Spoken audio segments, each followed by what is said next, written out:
530. Construimos comunidad. Buscamos la verdad siempre. Escuchando recién a Andrés Lablunda, el legislador porteño, sobre estos desgraciados sucesos de un festejo empañado por la represión policial, insólita, ¿no? Bueno, insólita o no tanto, hablábamos del marketing. Y claramente esto apunta a un marketing. Desgraciado es el momento en realidad en que la sociedad argentina, o un sector o una porción, decide elegir a sus representados según cómo ejerzan esa violencia estatal sobre la ciudadanía, que ya no es ni siquiera opositora, es gente que rompe con su idea de orden inmaculado, ¿no? Porque hay un orden que ellos defienden que en realidad es un gran desorden para los otros, ¿no? ¿Qué es la exclusión sino el desorden de la vida de aquellos que no son parte del sistema? Sin embargo, esa exclusión funciona para aquellos que son los privilegiados del sistema, o los ganadores del modelo, vamos a decirlo así, los ganadores del modelo. En el reparto, ustedes saben, hay ciudades y hay provincias que la pasan mejor o la pasan peor. Digamos que el jefe de gobierno porteño, que a su vez es cabeza de la autonomía de la ciudad, cosa discutible, para mí, cosa discutible. Esta capital ha sido producto de grandes luchas federales y ha tenido que ver más que nada, y sigue siendo para mí la ciudad de todos los argentinos y de las argentinas, la ciudad capital. Pero bueno, también es cierto que en base a esa autonomía, este gobierno se permite, en nombre de la ley y el orden, violar la ley y crear desorden. Eso es lo que hace Jorge Macri para tener una posición más ventajosa en la interna libertaria, en la interna de la ultraderecha, que en la Argentina banca no solamente los discursos de odio, sino la vuelta a la violencia política. Perdón que haga este análisis, porque yo sé que todos quieren que hagamos análisis electorales. A mí me sobrepasa la cuestión electoral, creo que falta bastante, pero lo cierto es que nosotros tenemos desde el intento de magnicidio contra la vicepresidenta del país, mientras gobernaba Alberto Fernández en un gobierno peronista, hasta las bolsas mortuorias, la guillotina, ¿se acuerdan, no? Todas las imágenes, hasta el presente, que es la condena y la condena de por vida a esa misma persona que fue víctima del intento de magnicidio, y la proscripción, es decir, la muerte política de una persona que 2 veces ejerció el mandato democrático y popular. Está instalada en la Argentina la violencia. Y está instalada la violencia como una herramienta para resolver las controversias políticas. Eso rompió, ustedes lo saben, el pacto democrático. Por consiguiente, ese es el problema que tenemos. La cuestión electoral es algo que se seguirá discutiendo. Habrá que ver, algunos creen que es a través de esa situación que se va a resolver. A mí me parece que no, esto es de fondo. Nosotros tenemos hoy un país en el que sale a festejar le pegan. Ya ni siquiera al que protesta. El otro día estaba leyendo una nota muy buena de Sandra Russo. Ella decía, a la abuelita ahora le pegan, le sacan la jubilación, no le dan aumento, le dan gases lacrimógenos. Tampoco este clima de algarabía del Mundial es reflejo de un sentir popular por la justicia. Es simplemente lo que produce el fútbol en un país futbolero que tiene un montón de frustraciones y que ve que cuando hay un Mundial nos codeamos y estamos considerados entre un pelotón de países que son potencia. Esta fantasía me parece que está muy fijada. Y además lo somos, porque futbolísticamente somos un país que disputa los primeros puestos hace ya muchos años y en esto que es un mundial.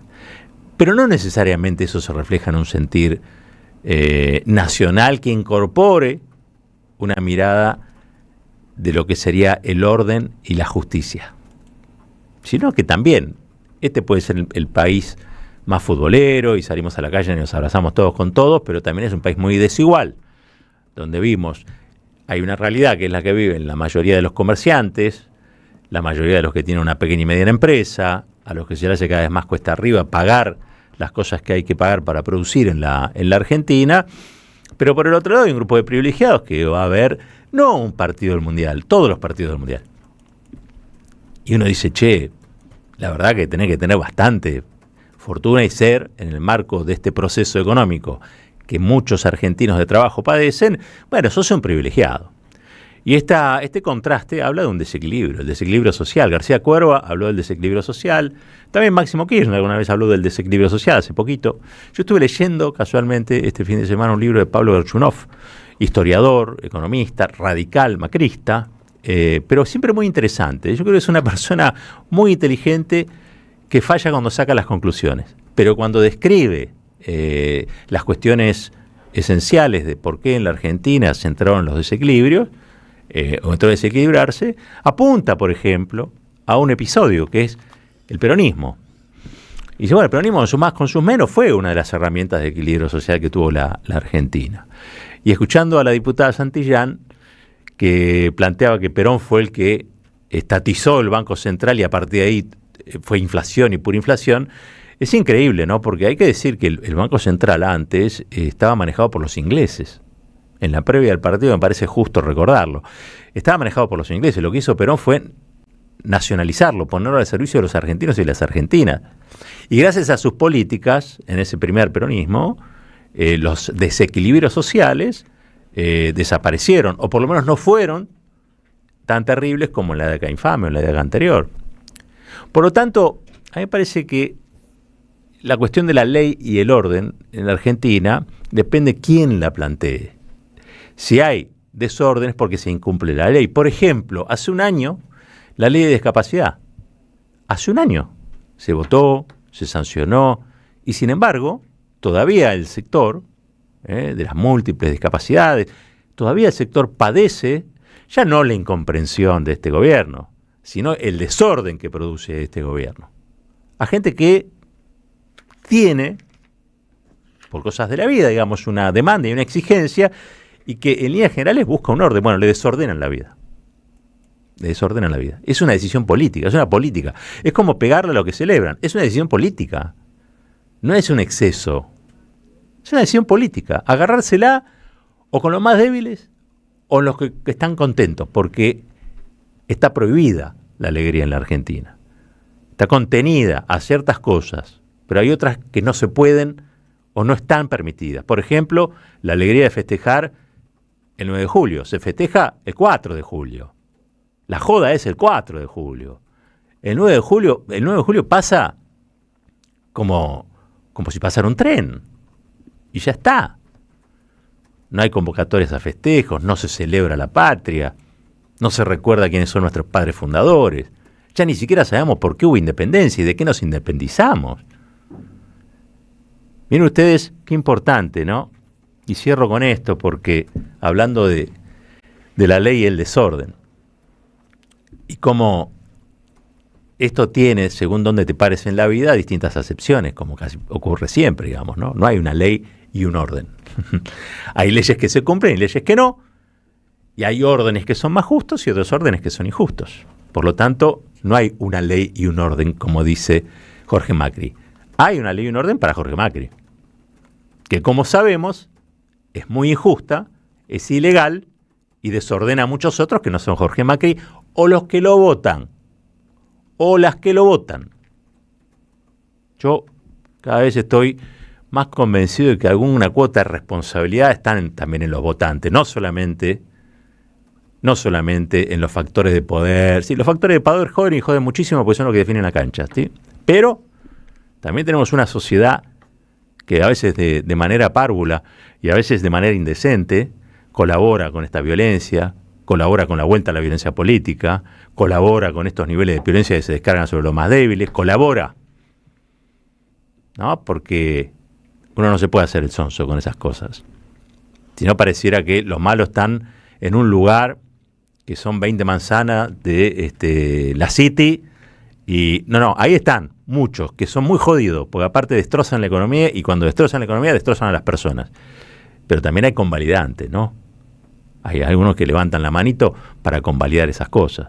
Mucho peor si dicen que son peronistas. Mucho peor. Muchísimo peor. Pero bueno, quería terminar con el amigo de Bangladesh, con el que estuvimos hablando hoy tempranito, porque demuestra hasta qué punto eso que acá nos olvidamos, allá está totalmente vigente, ¿no? Ellos no se olvidan que fueron colonia británica.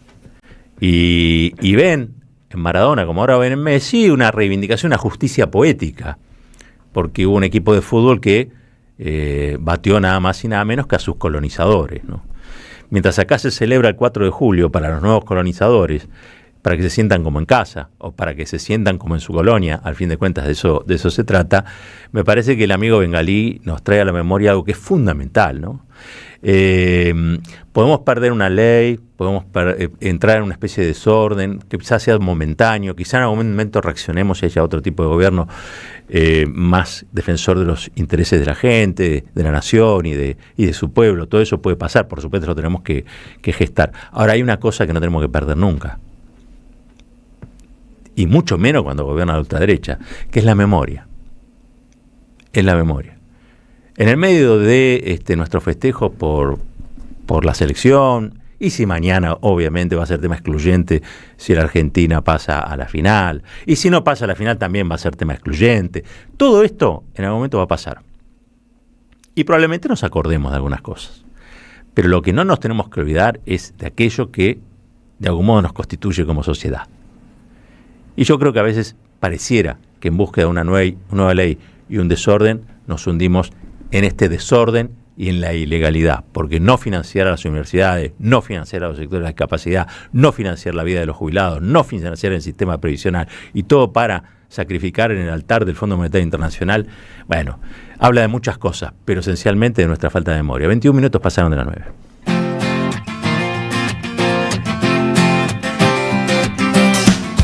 Cuando recia el temporal y afuera el caos es total, ahora que rugen los cimientos, ahora cuando embisten sin cesar fuerzas extrañas de un lugar oscuro, frío y turbulento,